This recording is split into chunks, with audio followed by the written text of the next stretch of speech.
Kia ora koutou. That pizza smells good, actually. Somebody save me slides.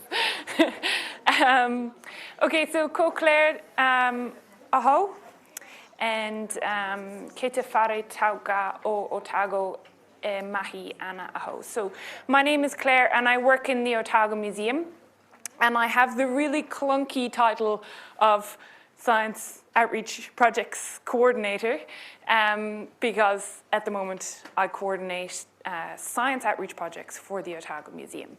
I started in the Otago Museum as a science communicator. I've been there for about 2.5 years, and now I work in the science engagement team, but on a lot of our externally funded projects. So we do a lot of bringing science out of the museum to different communities, and I work to coordinate those projects. But it wasn't always so. I did my undergraduate in biochemistry in NUI Galway, and actually that was the third degree that I had started. So I did a bit of like wandering around at the start. I started in physiotherapy, and then I swapped to sports science, and then somehow I ended up in biochemistry in a different university. Once I had finished my undergrad in biochem, I was convinced that I was going to become an academic scientist. I was going to publish in Nature. I was, probably Nobel Prizes beckoned.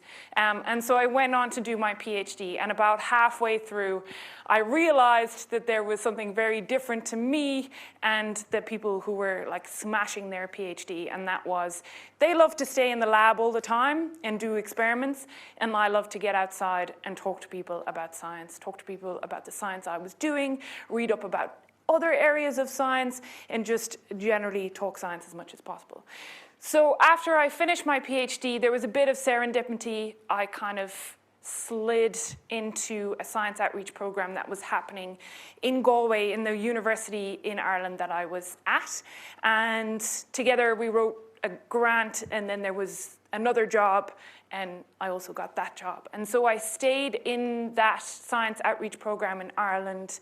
And when I say science outreach, I mean, for that one in particular, we did a lot of working with schools. We were kind of on cell biology and DNA, so we did banana DNA extraction, hundreds and hundreds and hundreds of banana DNA extractions with children across the island of Ireland. So we went to a lot of different places. We kind of set up a network of teams from universities that would send out. And as that grew, I kind of did more of the project coordination.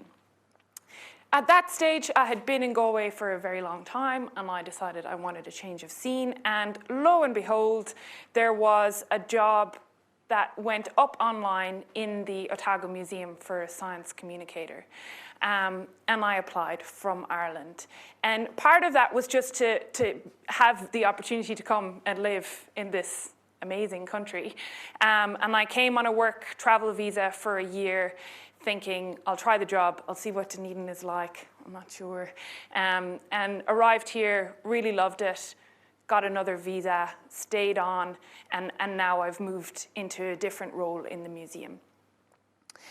Okay, so what does the Otago Museum look for in science communicators, if this is something that you're interested in moving into? So the Otago Museum has a large team, so they have 7 science communicators that work in the Science Centre, in Tuhura, in the planetarium, in the tropical forest, and also that work on science outreach projects. So the projects that we coordinate, the science communicators are also involved in. For all of the science communicators that are in Otago, they all have at least a basic science degree. Some have masters, but basic science degree is kind of you need to know about science to be able to talk about science. Of course, when you come into the museum, like for example, my expertise was in biochemistry. I'd done years and years of biochemistry. I arrived in the museum and they said, right, we're going to need you to do a 45-minute live show on astronomy.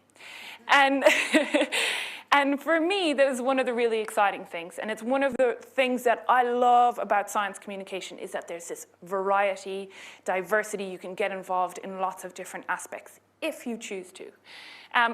Other transferable skills, you need to be able to talk to people. For this kind of science communication, there are many other options of science communication where you don't need to. But if you want to be working in the museum, you need to be good on face-to-face interaction. And also be able to break down complex ideas or thoughts into very simple language, use some analogies, and be able to connect it to people's lives. Okay, so what else have I got? This is what I do now. And so I started as communicator on the floor, interacting with people day to day, running different planetarium shows, talking to people in the science center. Outreach was always my kind of passion and where my skills lay. And so I kind of drifted into helping with more of the outreach projects, and now I coordinate. What this means is we have funds that are generally kind of 1 year. We'll have a project that we have to deliver within 1 year, which means that you're always changing projects, you're juggling multiple projects. It's really exciting. We get to do lots of different things. So this is Lab in a Box going to the Beehive. I don't know if any of you have seen our big blue shipping container. Well, it's the universities. The museum kind of helps and does a lot of outreach in it. This is the Traveling Climate Change exhibit. This is in Niue. It's going to Fiji next week. And this is a list of some of the projects that we're involved in this year. So challenging because there's lots of different things involved, but rewarding. It's a nice balance for me of still that getting to talk about science and delivering science, and then also a bit of coordination, so working out logistics, reporting, writing applications. Okay, I've touched on this a little bit, but just to re-emphasize, there are a lot of different avenues into science communication, and a lot of people come at it from different ways, and it depends on your strength. I love face-to-face interaction. I love talking to people. I also love podcasts. So I make a podcast, and I do a lot of face-to-face delivery of outreach projects. And for me, I'm very much in the space where I think I should be. But it took me a while to find it. It took me a while to get there. If you want to get into science communication, there are many entry points and many ways. You might never want to talk to anybody, in which case, write. Okay, if you have any questions, of course I'm hanging around later, just come and chat. This is my email address. Feel free to hit me up there either. And that's me.